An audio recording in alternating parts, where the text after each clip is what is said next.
The coffee had gone cold 20 minutes ago, but Thaddeus Merrick kept the cup close to his lips anyway, a prop in the performance of normalcy he'd been perfecting for 3 years.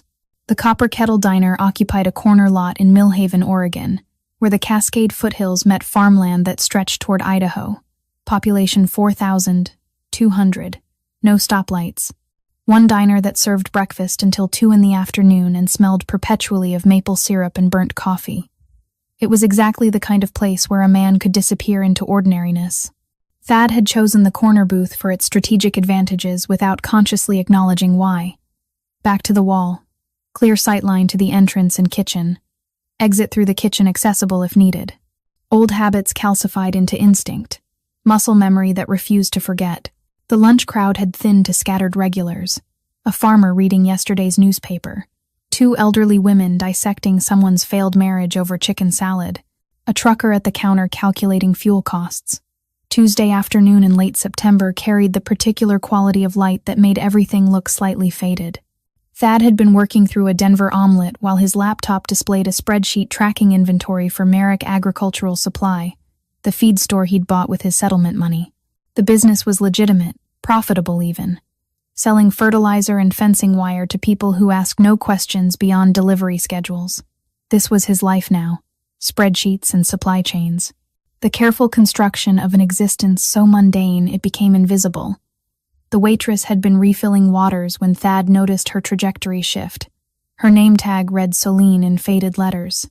She was maybe 25, dark hair pulled back in a practical ponytail, the kind of pretty that got overlooked in small towns. But her eyes carried something else entirely, a hyper-awareness he recognized immediately because he'd spent years cultivating the same quality. She approached with the coffee pot in her right hand, her left hand invisible behind her apron ties. Her smile was professional, practiced, completely at odds with the tension he could see in the tendons of her neck. "Warm that up for you?" Her voice was steady, but Thad caught the microscopic tremor underneath. She wasn't afraid of him. That much was clear from the way she held his gaze for exactly 2 seconds longer than necessary deliberate communication that something was happening beneath the surface. "Please." Thad shifted the cup toward her, his movements deliberately casual. His peripheral vision had already cataloged the rest of the diner's occupants, searching for whatever had triggered her alert state. Celine poured coffee with her right hand while her left emerged from behind the apron. As she set the pot down to wipe a non-existent spill, her fingers brushed his hand brief. Deliberate contact that left something behind. Paper, folded small, and pressed into his palm with practiced efficiency. She was already stepping back, coffee pot retrieved, and smile still in place. "Anything else I can get you?" "No, thank you." Thad's voice matched her casual tone even as his fingers closed around the note. "Just the check when you get a chance." "Of course." She moved away toward the kitchen, her pace neither hurried nor slow.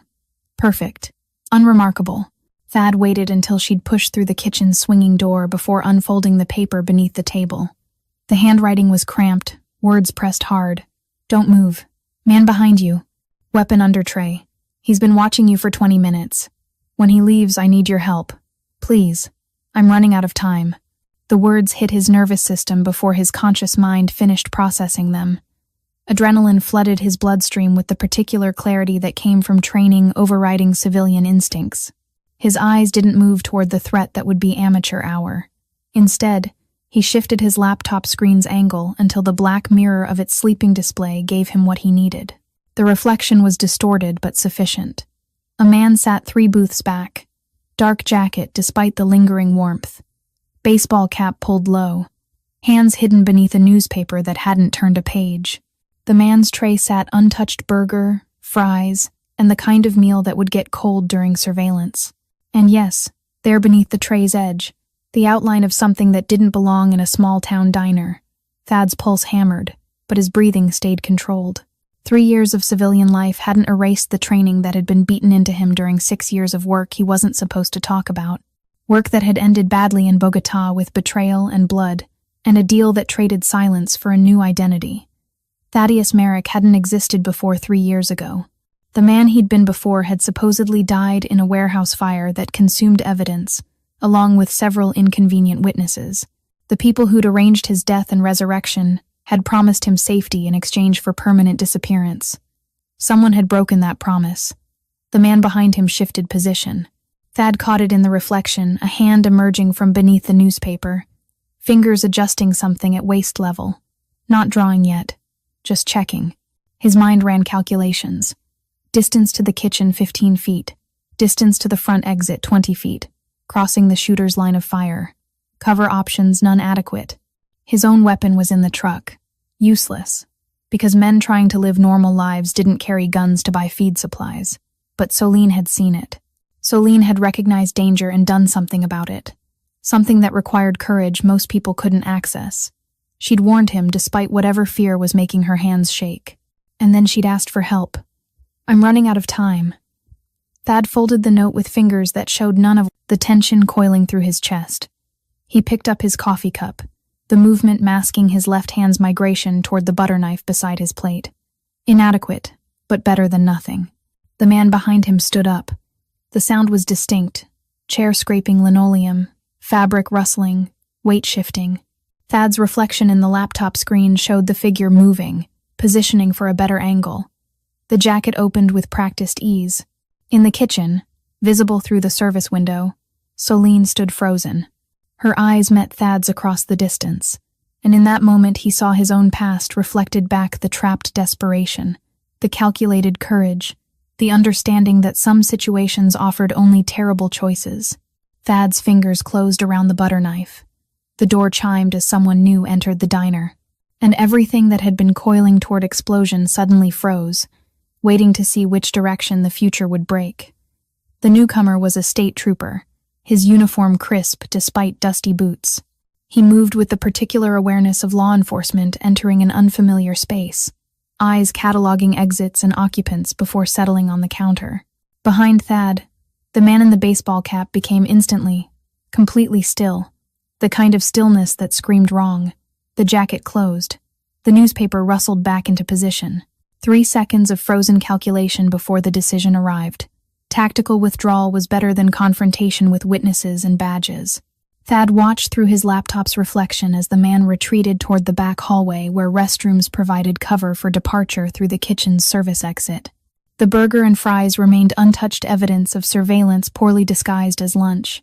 The trooper ordered coffee and pie, oblivious to the violence that had been seconds from erupting. He chatted with Solene about road conditions, his presence transforming the diner back into what it was supposed to be, a safe space where the worst danger was cholesterol. Thad waited until the man's silhouette disappeared completely before allowing his grip on the butter knife to loosen. His heartbeat slowly downshifted from combat readiness to something approaching normal. Solene moved through the diner with mechanical efficiency, avoiding Thad's section entirely, a deliberate absence that felt louder than conversation. 20 minutes passed. The trooper finished his pie and left. The farmer departed. The elderly women paid their check in exact change counted twice. The diner emptied until only Thad remained. Through the service window, he could see Solene speaking to the cook, an older man who nodded and disappeared toward what Thad assumed was an office. Solene emerged carrying a fresh pot of coffee. She moved directly to Thad's booth without pretense and sat down across from him without asking permission. Up close, he could see the faded bruise on her left wrist, mostly hidden by her sleeve, the too careful way she moved her left shoulder. The dark circles suggesting sleep was something she'd forgotten how to find. "Thank you for not running." Her voice was low, controlled despite the tremor underneath. Most people would have bolted or gotten themselves killed trying to be a hero. Who was he? Thad kept his voice level, professional. "I don't know his name, but I know who sent him." Solene's fingers wrapped around the coffee pot's handle. "They've been looking for you. Tall, scars on his hands, expensive watches. He comes to town every few weeks, asks questions, shows people photos. Usually people say they haven't seen anything." Thad's jaw tightened. "How long?" 3 months. Maybe 4. She paused. "You didn't know you'd been compromised?" "No." The admission tasted like failure. "I recognized you from your truck," Solene continued. "Not you specifically, but what you were trying to do disappear. Start over. Pretend the past doesn't follow. I've been trying to do the same thing for 2 years." Thad studied her face, seeing past the exhaustion to the intelligence operating beneath. Your note said you needed help. I do. The admission came out raw. But first, you need to understand what you've gotten yourself into. The man who is about to shoot you? He'll be back. They don't give up. I'm aware of how it works. The words came out harder than intended. Solene nodded. Military? Something like that. Then you know what it's like to be trapped in a life you didn't choose. To wake up every morning wondering if this is the day everything falls apart. The accuracy hit too close to home. Thad had spent 3 years doing exactly that, sleeping in clothes that could double as running gear, keeping his truck gassed, maintaining accounts under careful aliases. Tell me what kind of help you need, he said, and why you're asking me specifically. Solene glanced toward the kitchen, confirming they were alone. Because you're the first person who's walked into this diner in 2 years who looked at the exits before looking at the menu. The first person who sat with his back to the wall. The first person who moved like someone trained to respond to threats. She pulled her sleeve up deliberately, revealing the full extent of the bruise that wrapped her wrist like a bracelet of purple and yellow. I need someone who understands violence. Not the kind that explodes unpredictably, but the kind that can be controlled, directed, used strategically to solve problems the law can't or won't touch. You're asking me to hurt someone. I'm asking you to help me disappear for real this time. Solene corrected. Which probably requires removing the person who's made sure I can't. His name is Cormac Voss. He's my husband legally and my captor in every other sense. And in 3 days, he's going to do something that makes running impossible. She reached into her apron pocket and withdrew a folded photograph, sliding it across the table. Thad opened it to reveal a little girl, maybe 4 years old, caught mid-laugh on a tire swing.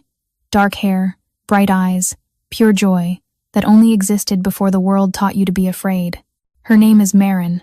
She's my daughter. Solene's voice cracked. She's staying with Cormac's sister in Boise right now. But in 3 days, Cormac's taking her to his family compound in Montana. Once she's behind those gates, I'll never get her back.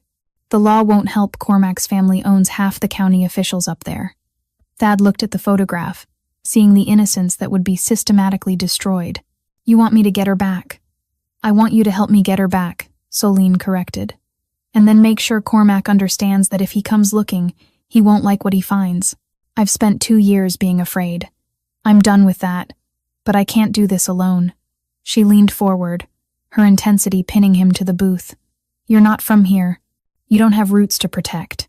And based on the fact someone just tried to kill you, you're already dealing with problems that make mine look manageable. So here's what I'm offering. I help you figure out who compromised you and how to fix it.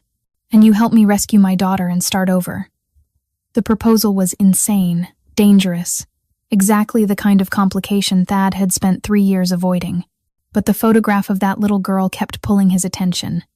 The unguarded joy, the innocence that deserved protection. And Solene's eyes, which reminded him of another pair from another life, his sister Maya, who'd looked at him the same way 2 decades ago when their stepfather's violence had escalated, asking without words if her big brother was going to do something. He'd been 12 then, too small and too weak. Maya had died in a car accident 3 months later that everyone pretended wasn't suspicious. Thad had spent the next 15 years making sure he'd never be too small or too weak again. Now here was another woman asking for help, another child in danger. 3 days isn't much time, he said carefully. Solene's expression shifted relief mixed with fierce determination. I know where Cormac's sister lives. I know her schedule. I know when Marin will be alone with just one babysitter who's barely 18. You've been planning this. For 16 months. Solene's smile was sharp. Ever since the last time Cormac put me in the hospital. I've been documenting everything. Saving money, mapping, escape routes. The only thing I was missing was someone capable of handling the execution. She pulled out her phone, showing him screens of documentation, photographs of injuries, recordings of threats, financial records showing systematic control, an entire case built in secret. You're not helpless, Thad observed. You're strategic. I've been helpless, Solene corrected quietly. I'm done with that. Now I'm just dangerous and patient. But patience runs out when your daughter's future gets measured in days. Thad looked at the photograph one more time, seeing Maya's face superimposed over Marin's. He tried to build a different life, tried to prove violence could stay buried. But maybe some skills weren't meant to be retired. Maybe some fights chose you regardless. Tell me everything about Cormac Voss, Thad said. His schedule, his habits, his weaknesses, and then tell me exactly what success looks like. Soline's expression transformed trapped desperation replaced by focused intensity. Success looks like Marin growing up somewhere she doesn't have to learn to hide. Success looks like Cormac understanding I'm not property. And success looks like both of us solving our respective problems so we can actually disappear. She extended her hand across the table. Do we have a deal? Thad looked at her hand, then at the photograph, then at the diner's empty interior where violence had nearly erupted. He thought about Maya and all the children he hadn't saved and the man he'd been before fear taught him to hide. His hand closed around Soline's. We have a deal. And with those words, Thaddeus Merrick, the feed store owner, began dissolving back into the operator he'd been before, the man who'd learned that sometimes the only answer to violence was more controlled violence, delivered with precision. The future had 3 days to prepare. It wouldn't be enough. The diner closed at 3 o'clock. Soline flipped the door sign to closed and pulled the blinds while Thad moved his truck to the back lot. The cook, Vernon, deaf in his left ear since Vietnam, and strategically oblivious, left with a knowing nod and instructions to lock up properly. They reconvened at the corner booth. Soline spread her documentation across the table. Photographs, handwritten notes, a spiral notebook filled with observations, the accumulated evidence of systematic abuse and meticulous planning. Thad studied the materials with analytical focus. Cormac Voss stared back from multiple photographs, mid-30s, the kind of face that probably passed for handsome if you ignored the coldness in his eyes. 6'2", maybe 200 pounds, going soft around the middle. Ex-Marine, dishonorably discharged. He tells people he got out because he disagreed with policy, Soline said. But I found court-martial paperwork once. Assault and conduct unbecoming. They wanted him gone. What's his family's business? Officially? Logging and timber processing. 4,000 acres in northwest Montana. Unofficially? Soline pulled out news articles. The DEA investigated them 3 years ago for suspected methamphetamine production. Nothing stuck, they're too smart, too tight. But everyone knows the Voss compound is where you go if you need things the law says you can't have. Thad absorbed the information. Criminal enterprise protected by geography, family loyalty, and likely payoffs to local law enforcement. Tell me about the compound's security. Soline flipped to a hand-drawn map, showing impressive detail. 12 buildings total. Main house, 5 smaller houses for brothers and families, workshop, generator shed, 2 outbuildings, bunkhouse for security, chain-link fence, 8 feet high, barbed wire, 2 gates, main entrance with camera, service entrance usually chained but not monitored. How many people on site? 15 to 20. Varies. Fewer at night. The wives don't like staying too isolated. Most live in town. But they're taking Marin there. Soline's expression hardened, because Cormac's decided it's time to properly raise her in the family tradition. His mother thinks I've made her too independent. A few months with them will break that spirit. The bitterness carried years of accumulated resentment. Where's Cormac now? Working a contract in Washington, tree removal. Gone until Friday when he's supposed to drive to Boise, pick up Marin, and take her to Montana for the weekend. Except the weekend will become permanent. And his sister's schedule? Soline pulled up her phone. Kira works at a dental office, 8 to 5. Drops her kids at school before work. Babysitter teenage girl named Paisley watches Marin from 3:30 until Kira gets home around 5:30. Paisley's reliable but distracted. Spends most of her time on social media. What's Kira's relationship with Cormac like? Loyal. She worships him. Thinks he rescued her from an abusive boyfriend. Doesn't understand he just replaced one controller with another. She'd never voluntarily give Marin back. The picture crystallized into familiar patterns. Insular family structure. Shared mythology about masculine protection. Control that made escape nearly impossible without outside intervention. You said you'd help me figure out who compromised me, Thad said, shifting focus. What makes you think you can? Soline's smile was thin. Because your guy's been asking questions all over town, And Millhaven has a diner where everyone stops to eat, and a waitress they've learned to ignore. People say things when they think the help isn't listening. She pulled out another notebook filled with overheard conversations. Your guy's name is Kovacs. He works for someone in Seattle who's very interested in finding a man matching your description. Ex-military, bought a business with cash about 3 years ago. They've been checking every small town within 200 miles of the Canadian border. Thad's jaw tightened. Kovacs. Professional hunters meant his disappearance hadn't been accepted as permanent. What else did you hear? He mentioned a woman in Spokane who might have information. Former agency, owed his boss a favor. They were planning to move on her this week. Thad's blood went cold. Maya's friend. Had to be. Sarah Chen, who'd helped arrange his extraction. If they'd identified her, they could pressure her into revealing his location. When was this conversation? 2 days ago. 2 days. Which meant they might have already moved. Might have already extracted information. I need to make a call. Thad pulled out his phone. Hesitated. If they'd compromised Sarah, they might be monitoring her communications. But if they hadn't gotten to her yet, she deserved warning. He walked to the corner, dialing a number he'd memorized but never saved, using a routing protocol that bounced the call through 3 countries. 4 rings, then voicemail. It's me, Thad said quietly. If you're hearing this, assume you've been compromised. Implement Protocol Black and Ghost.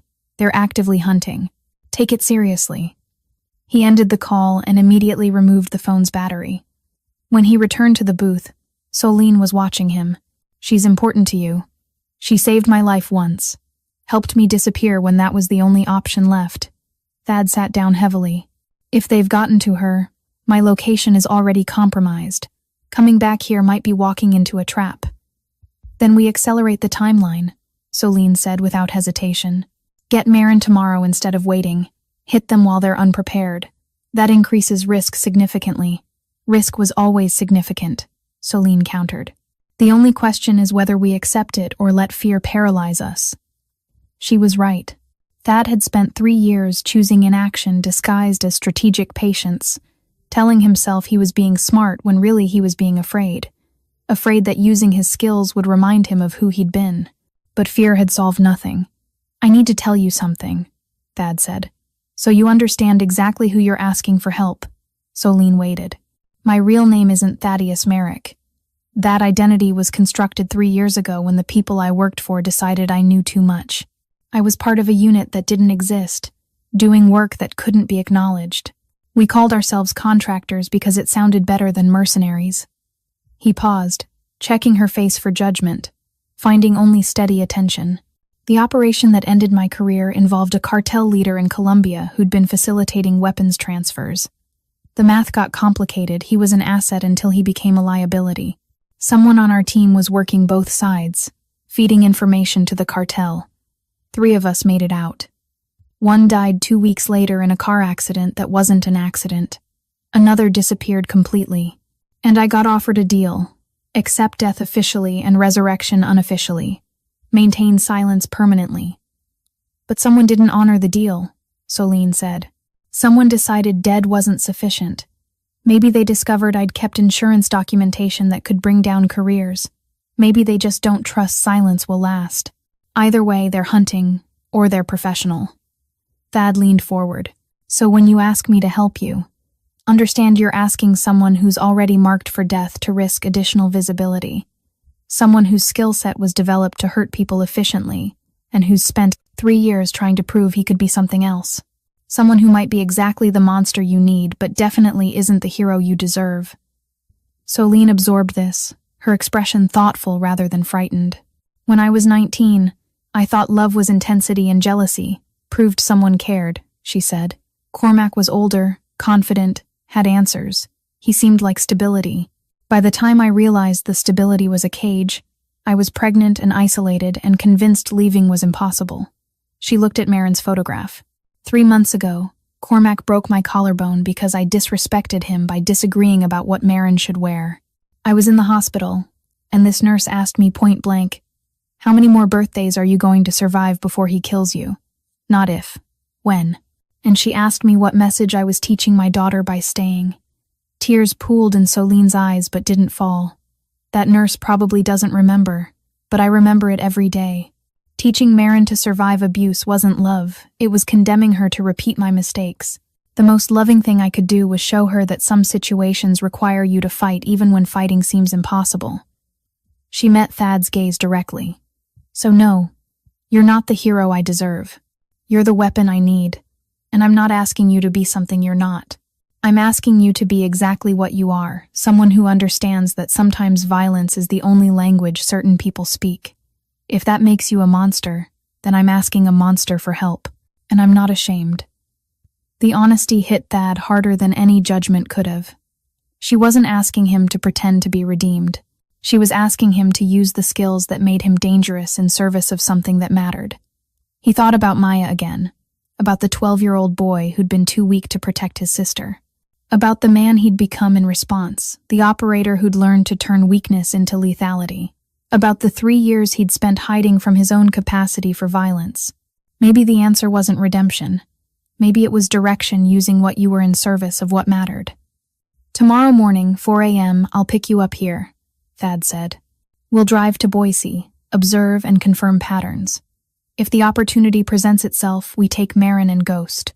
If complications arise, we adapt. And Cormac? We'll deal with Cormac, Thad promised, his voice carrying cold certainty. One way or another, he'll understand that you and Marin are no longer available. I'll make sure the message is delivered clearly. Soline extended her hand again. Thank you.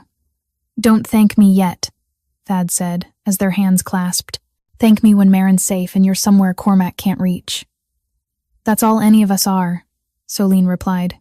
Desperate people gambling on impossible things because the alternative is giving up, and I'm done giving up.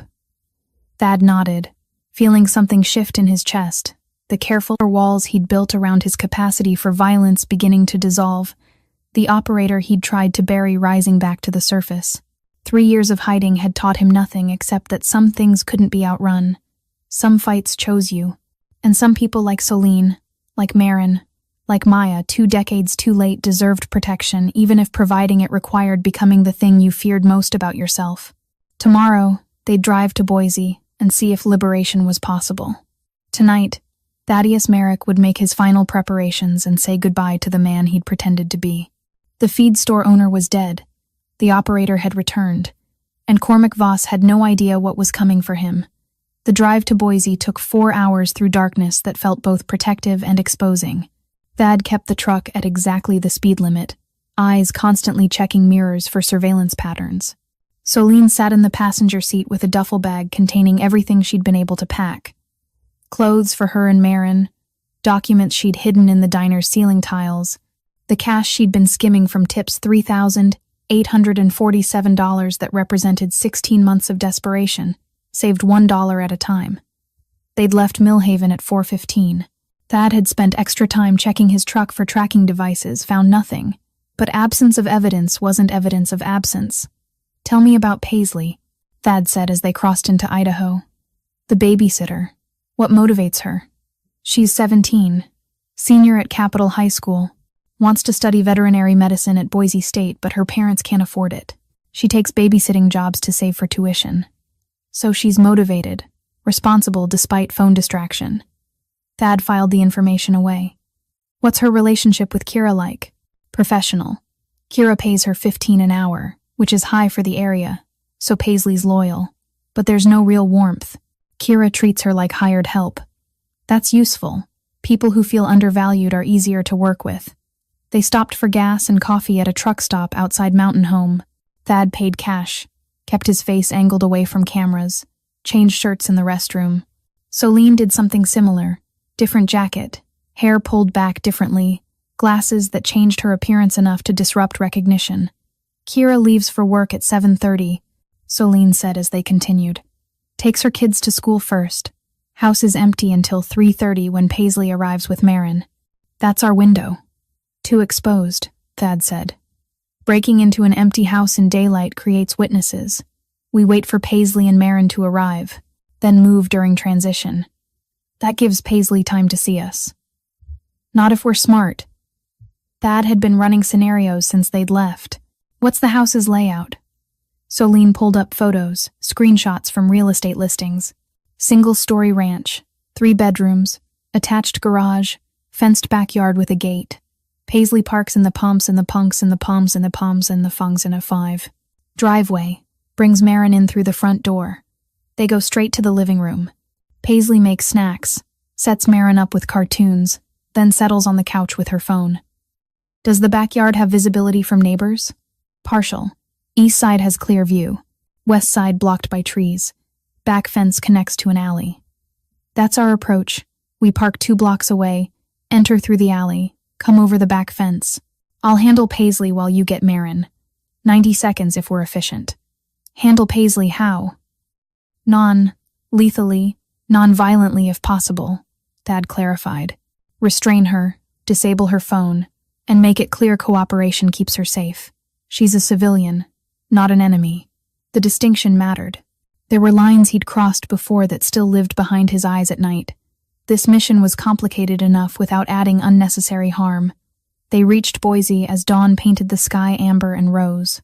The city was waking early commuters, joggers, and the daily resurrection of normal life where most people's problems involve traffic and deadlines. Thad drove past Kira's house twice, maintaining normal speed. The house looked exactly like its photographs. Beige siding, brown trim, lawn needing mowing, and children's toys on the porch. A basketball hoop in the driveway. Nothing suggested the violence lurking in its connections. They parked in a grocery store lot 3 blocks away. Thad locked his phone in the glove box. It would only be a liability now. Solene did the same after sending a single text. My friend Nadia, Solene explained. If something goes wrong and I don't contact her by 8 tonight, she'll notify media with the documentation I've collected. Insurance in case Cormac involves law enforcement and paints me as the criminal. Smart. Thad checked his watch. 3:47 p.m. Paisley should arrive in about 40 minutes. We move into position at 4, wait for her to settle, then execute at 4:15. They spent the next 20 minutes running through the plan, identifying failure points, establishing contingencies. Each question required an answer. Each answer created new questions. At 4:03, they approached through the alley, moving casually. Thad wore a utility vest that made him look like a contractor. Solene carried a clipboard. Just people doing jobs, nothing to see here. The alley was empty. Dogs barked from enclosed yards. A cat watched from a fence post with territorial suspicion. Thad marked each sound, building an acoustic map against which deviations would register. Kira's back fence was 6 feet of weathered cedar with a gate secured by a simple latch.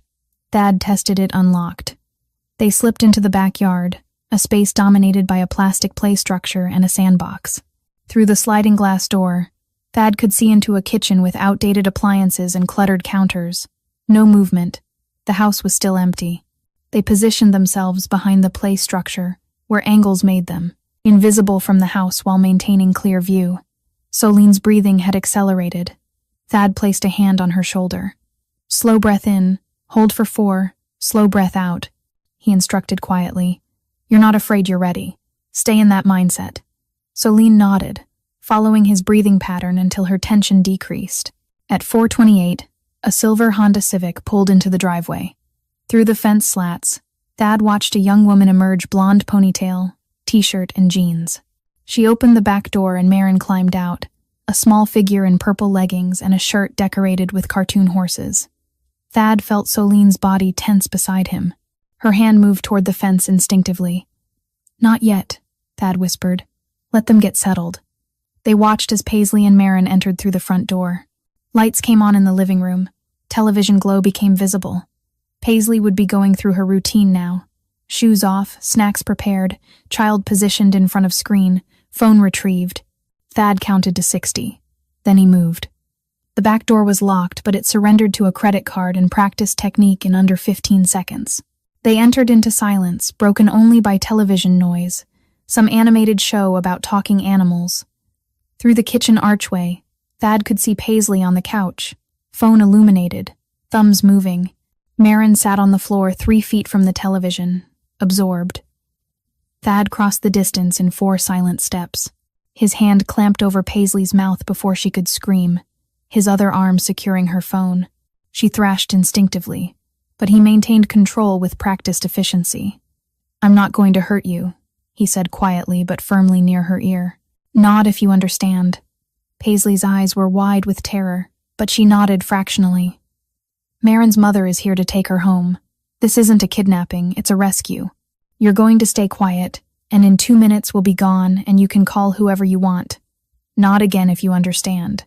Another nod, less panicked this time. Soline had moved into the living room, dropping to her knees in front of Marin. "Baby, it's Mama. We need to go right now." Marin turned, her face transforming from confusion to joy so pure it was almost painful to witness. "Mama!" She launched herself into Soline's arms with uncomplicated trust. "I know, baby. I missed you so much." Soline's voice cracked but held together. "But we have to leave right now. Can you be really brave for me?" "Where are we going?" "Somewhere better. Somewhere you don't have to be scared anymore." Thad zip-tied Paisley's wrists behind her back, not tight enough to hurt, but secure enough to delay pursuit. He disabled her phone's tracking and powered it down. "I'm sorry about this," he told Paisley, making sure she could see his sincerity. "You didn't do anything wrong. Tell them you couldn't stop us, that there were multiple people, that we were armed. The lie would protect her. And consider finding a different client. The people you're working for are dangerous." He left her on the couch, able to work free eventually, but not quickly enough to matter. Soline had Marin in her arms. They moved toward the back door, retracing their entry. Thad paused at the threshold, listening for sounds suggesting neighbors had noticed. Nothing.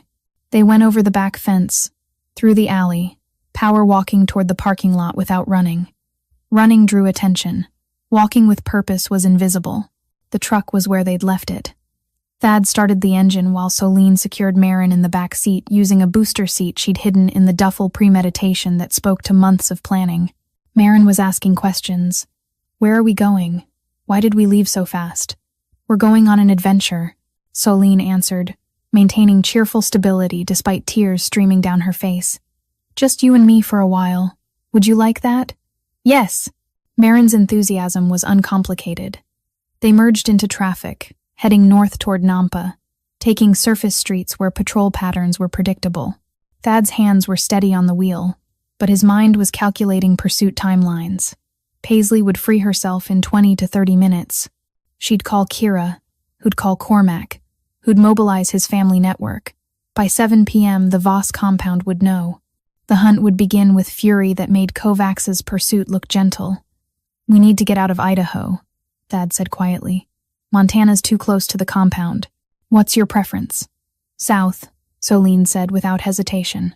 "Nevada first, then California, somewhere big enough to disappear into crowds. Los Angeles, maybe, or San Diego." It was sound reasoning. Urban anonymity was its own protection. "California it is," Thad agreed. "But first, we handle the immediate problem. Cormac. Cormac.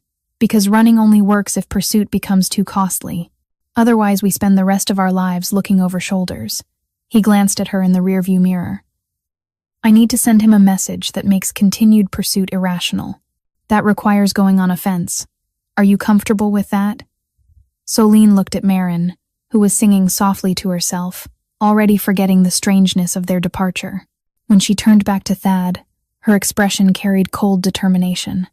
"I'm comfortable with whatever keeps my daughter safe," she said. "Do what needs doing." Thad nodded. Somewhere behind them, Cormac Voss was learning his wife and daughter had been taken. Soon, he'd learn the cost of trying to reclaim them.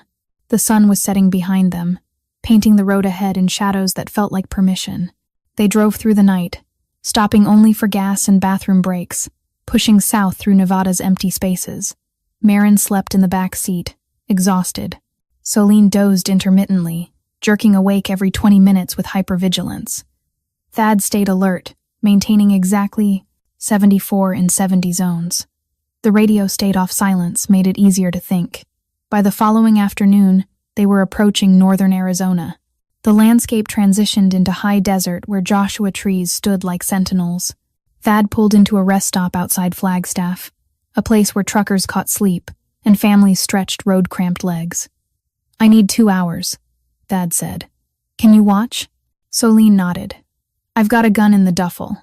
A 380 I bought 2 years ago. I know how to use it if I have to. Let's hope you don't.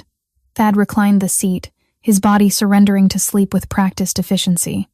Within 2 minutes, he was out.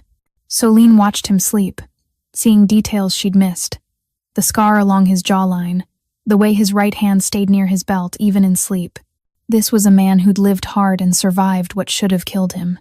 She thought about the past 24 hours, how her life had transformed from trapped endurance into active liberation. Marin was sleeping peacefully in the back seat, free from the future that had been planned for her. But Solene wasn't naive enough to think extraction equaled safety. Cormac would be searching, calling in favors, mobilizing resources. Unless something fundamental changed. Unless Cormac learned that pursuit cost more than abandonment. Thad's phone buzzed. Solene glanced at the screen. A text from an unknown number, just coordinates and a time. Nothing else. She didn't wake him, the message wasn't urgent. 2 hours later, Thad woke with sudden alertness. He checked the coordinates on his phone. Northern Arizona, 6 p.m. tonight. What's in Northern Arizona? Solene asked, though part of her already knew the answer wouldn't be comforting. Resolution, Thad said simply. Cormac needs to understand continued pursuit isn't viable. That conversation happens tonight. He didn't elaborate, and Solene didn't push. By late afternoon, they were approaching the coordinates, a rest area where pine forests replaced desert. A black SUV was already parked in the far corner, tinted windows preventing identification. Stay here, Thad instructed Solene. Keep the doors locked. If anything looks wrong, you drive away immediately. Don't wait. Don't try to help. Just go. Understood? Understood. Solene's hand found the 380 inches her bag. Thad exited, approaching the SUV with measured caution. The driver's door opened, and a woman emerged mid-40s, dark hair pulled back severely, tactical pants and a jacket that didn't quite conceal the weapon at her hip. Her face was all hard angles and assessing eyes. You're late, she said without preamble. Traffic, Thad replied casually. You have him? The woman gestured to the SUV's rear. Trunk, unconscious but alive. Found him at a motel in Twin Falls, exactly where you said. He was not happy about the interruption. Kovacs doesn't strike me as someone who's happy about anything.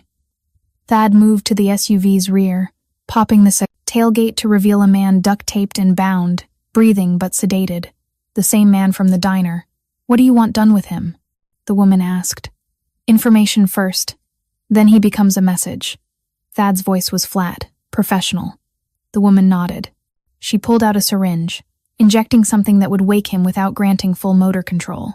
Within seconds, Kovacs's eyes opened, confusion and rage competing. Welcome back, Thad said, leaning close. We're going to have a conversation about who sent you and why. You can cooperate and receive a clean death, or resist and receive something worse. Your choice. 60 seconds. The interrogation took 15 minutes, Thad asking questions with clinical precision, Kovacs initially refusing until pain made cooperation preferable. The woman assisted with detached efficiency. The information was both helpful and concerning. Kovacs worked for a private security contractor in Seattle, hired by former agency personnel who considered Thad a loose end. They'd tracked him through Sarah Chen, who'd held out for 3 days before protective instincts for her own family overrode loyalty. The compromise wasn't betrayal, it was survival. Sarah's in protective custody now, Kovacs added, speech slurred. They don't need her anymore. She told them everything. Millhaven, the feed store, your new name. They're planning to move next week. Full team, professional extraction. Standard cleanup protocol. How many people know? Thad asked. Just my contractor and his client. Small operation. You eliminate them, the trail goes cold. It was the answer Thad needed. The problem was contained, manageable. 2 men held the threat. Remove them, and the past could finally stay buried. Thank you for your cooperation, Thad said, standing. To the woman, make it clean. No torture. Just over. She nodded, understanding the distinction. Professional respect for someone who'd answered honestly. Thad returned to his truck where Soline was watching with wide eyes. "Don't ask," he said quietly. "Just know that part of the problem is handled."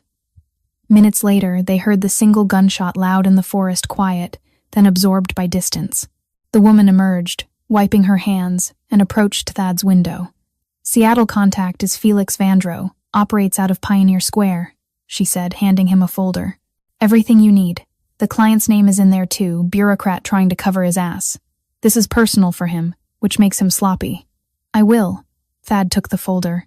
"What do I owe you?" "You saved my sister in Kabul 8 years ago. Pulled her out when everyone else said she was dead. I don't forget debts. We're square." She returned to the SUV, driving away. Thad looked at the folder, photographs, addresses, surveillance notes. Everything needed to eliminate the threat permanently. "What now?" Soline asked. "Now I make a phone call, and then we wait for Cormac to make his move so I can ensure he doesn't make a second one." The call went to a number that would connect through multiple relays. When answered, Thad spoke clearly. "Vandrow in Seattle. Tomorrow night, 8 p.m. Make it look like business deal gone wrong. No connection to me." A confirmation, then silence. Thad destroyed the phone, scattering pieces across different trash receptacles. By nightfall, they were in southern Nevada, approaching Las Vegas where lights and crowds would provide cover. Thad had been watching mirrors obsessively. Nothing yet, but Cormac would be mobilizing. At 11 p.m., Thad's phone rang with a call from an unknown number. He answered without speaking. "Mr. Merrick?" The voice was male, young and nervous. "I'm calling from Millhaven Community Hospital. There's been an incident involving a Cormac Voss. He was asking for you before they sedated him. Said to tell you he understands, and that he's withdrawing." Those were his exact words. Thad's grip tightened. "What kind of incident?" "Motor vehicle accident. His truck went off Highway 93 near Jackpot. He's going to survive, but multiple fractures, internal injuries. He'll be hospitalized for months, then rehabilitation. He won't be mobile for at least 6 months." The timing was too perfect. Someone had delivered a message more efficiently than Thad could have. A message that came with hospital bills and enforced immobility that would give Soline time to disappear completely. "Thank you for calling," Thad said, ending the conversation. He looked at Soline. "That wasn't an accident," she said quietly. "No," Thad agreed, "but we're going to accept it as one. Because asking questions means learning answers we can't afford to know." Someone else was moving pieces on this board. Someone with resources that extended beyond anything Thad had arranged. But who? And why? The answer would come later. For now, they had what they needed: time, distance, and a husband who'd learned pursuit carried costs he couldn't pay. 3 months later, Soline stood in a small apartment in San Diego's North Park neighborhood, watching Marin draw pictures at a table they'd bought from IKEA. The apartment was modest. 2 bedrooms, updated kitchen, close to a good elementary school where Marin had started kindergarten under a new name. The transformation had been systematic. New social security numbers arranged through contacts Thad had, bank accounts under careful identities, employment at a hospital where her credentials transferred without questions. The money had appeared too, a grant from a foundation she'd never heard of, covering relocation expenses and first month's rent. Then a scholarship for Marin's school. Then a car registered in her new name. Keys delivered by courier who accepted no payment. She'd initially attributed it to Thad, but he'd denied responsibility with genuine certainty. Someone else was helping. Thad had left 2 weeks after arriving in San Diego, heading to Seattle to handle unfinished business. He'd returned 3 days later with a satisfied expression and a gunshot wound in his shoulder he'd treated himself. He hadn't elaborated, and Soline hadn't asked. But whatever he'd done, it had closed that chapter. The people hunting him had stopped. The contractor Vandrow had died in a shootout. Police chalked it up to organized crime. His client had resigned and disappeared from public life. The connections that threatened Thad had been severed permanently. Now he visited twice a week, bringing groceries, checking in, maintaining the connection they'd formed. Their relationship had evolved into something neither could quite name. Not romantic, not quite friendship, but a bond forged through shared crisis. Today's visit was different. Thad arrived carrying a folder that he set on the counter with unusual ceremony. "We need to talk," he said, his expression serious but not threatening. "Is something wrong?" "No, but you deserve to know who's really been helping us." Thad opened the folder, revealing documents, incorporation papers, tax filings, grant distributions, all connected to something called the Maya Foundation. "I didn't establish this," Thad said. "Sarah Chen did, 3 years ago when she helped me disappear. She used part of my settlement money, invested it, grew it, and turned it into a legitimate foundation that provides support to women and children escaping domestic violence. She named it after my sister, the one I couldn't save." Soline absorbed this. All the support we've received came from Sarah, operating through the foundation. She's been watching over both of us. The grants, scholarships, apartment assistance, all legitimate foundation activity directed toward us, specifically because she knows our circumstances. But why? She doesn't know me. "You're someone who asked for help and used it wisely," Thad corrected. "Sarah believes in providing resources to people who use them to build better lives. You've enrolled Marin in school, found employment, and built stability. That's exactly what the foundation was designed to support." He pulled out another document, a letter addressed to Soline, handwritten. "She asked me to give you this." Soline opened the letter. "Dear Soline, you don't know me, but I know what it means to rebuild after violence destroys your foundation. 15 years ago, I was in a similar situation. Someone helped me then, asked nothing in return, and gave me the chance to become someone who could help others. The support you've received isn't charity. It's investment in the future you're building for your daughter. Use it to create the life you both deserve. When you're stable, consider helping others who are where you were. That's how we honor those who saved us, by saving others in turn. You're stronger than you know. Your daughter will grow up understanding strength through watching you refuse to accept what others said was inevitable." Sarah Soline felt tears tracking down her face, first she'd allowed since arriving in San Diego. "I'd like to meet her," Soline said, "to thank her. She travels frequently, same as me, but she visits San Diego sometimes. When she does, I'll arrange it." Marin called from the living room, asking if they could go to the park. Soline wiped her eyes and called back they'd go in a few minutes. "What happens now?" she asked Thad. "For you. You've solved your problem. Are you going back to Millhaven?" "No. Millhaven was hiding, not living. I'm done with that. Sarah's offered me work with the Foundation's security consulting, helping women in situations where official systems can't intervene, using what I am in service of what matters." "That's good. You should do that. What about you?" Sarah mentioned the Foundation could use someone with your background. Medical coordinator for women leaving dangerous situations, helping them navigate healthcare, documenting injuries, providing support that combines nursing with understanding. The offer surprised her briefly. Of course Sarah would think of that. "I'd like that, but only part-time. Marin needs stability more than we need money right now." Sarah anticipated that. "The position's flexible as much or as little as you want." Thad smiled. "She's good at understanding what people need." They sat in comfortable silence, the weight of the past 3 months settling into something that felt almost like peace. "I never asked you something," Soline said suddenly. "That day in the diner, when I slipped you the note, why didn't you just leave? You could have walked out, handled Kovacs on your own, and avoided all this complication. Why did you stay?" Thad considered the question. "Because you saw me. Not the feed store owner pretending to be normal, not the operator I used to be. You saw someone capable of protection and asked for it without shame. You recognized that violence could be redirected, that the same capacity that makes someone dangerous can also make them necessary." He paused, organizing thoughts. "For 3 years, I'd been trying to prove I could be something other than what I was trained to be. But you didn't ask me to be different. You asked me to be exactly what I was, just pointed in a better direction. That felt like permission I didn't know I needed.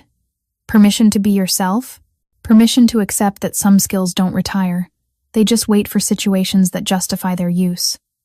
I'm never going to be the civilian I pretended to be. But maybe I don't have to be. Maybe there's space for people like me who understand violence well enough to deploy it precisely, who can be dangerous in service of protecting people who shouldn't have to be dangerous themselves."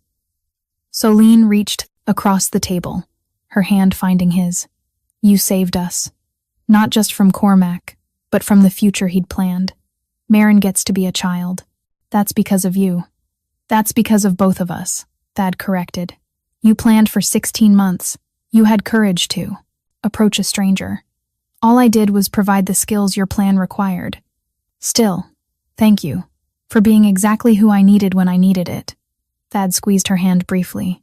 Thank you for trusting me, for seeing what I could be instead of what I'd been, for asking me to fight instead of hide. Marin appeared in the doorway, impatient. Park now? Park now? Solene agreed. To Thad, come with us. You can push her on the swings. They walked together through North Park's tree-lined streets, Marin skipping ahead. The playground was crowded with families, children screaming with joy on slides and swings. Thad pushed Marin on the swings while Solene watched, seeing the careful gentleness in his movements. This was a man who knew exactly how much force was required to break things, which meant he also knew exactly how much was required to not break them. An hour later, walking back, Marin held both their hands, swinging between them and demanding they lift her on the count of 3. They obliged, her laughter pure and uncomplicated. She's going to be okay, Thad observed quietly. You both are. Thanks to you, and Sarah, and everyone who decided we mattered enough to help.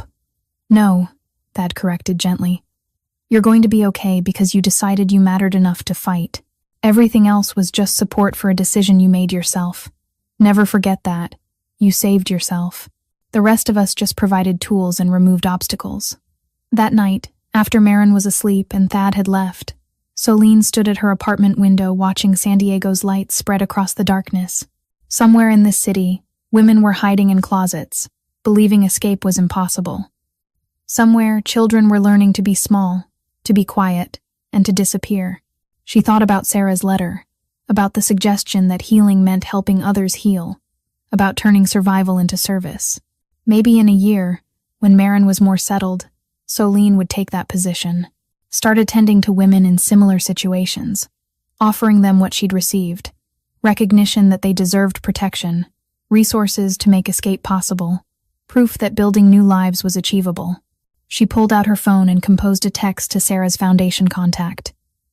Thank you for everything. I'd like to start part-time when you think I'm ready. Not just receiving help, but giving it. Because you're right, we honor those who saved us by saving others. The response came within minutes. Whenever you're ready, we're here. And Solene, you already saved the person who mattered most. Everything else is just extending that success outward. Welcome to the family. Solene smiled, feeling something she hadn't experienced in 6 years. Genuine hope that the future held more than survival. In Seattle, Sarah Chen sat in a coffee shop monitoring foundation accounts and planning interventions for 17 women currently requiring resources, support, and sometimes the kind of help that official systems couldn't provide. She'd built this from nothing, from her own survival and Thad's settlement money, and the belief that people deserved protection. One more woman had escaped successfully. One more child would grow up without learning to hide. The numbers added up slowly, but they added up.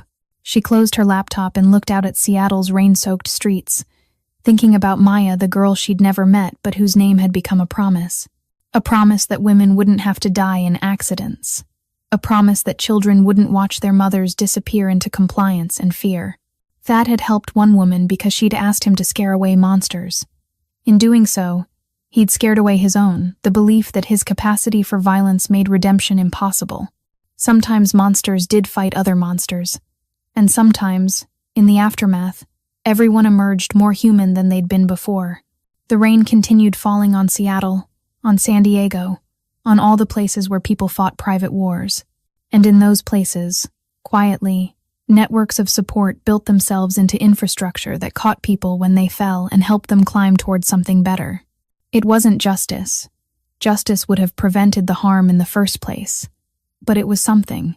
And sometimes, when circumstances allowed and courage aligned with opportunity, something was enough to change everything. Thank you for following this story.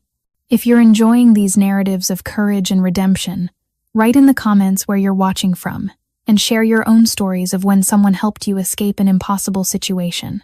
Your support means everything, and helps me continue bringing you these stories of people who refuse to accept what others say is inevitable. Until next time, remember, asking for help isn't weakness. It's the bravest thing we can do. And sometimes, the help we need comes from the most unexpected places, in forms we never imagined. Stay safe, stay strong, and know that you matter.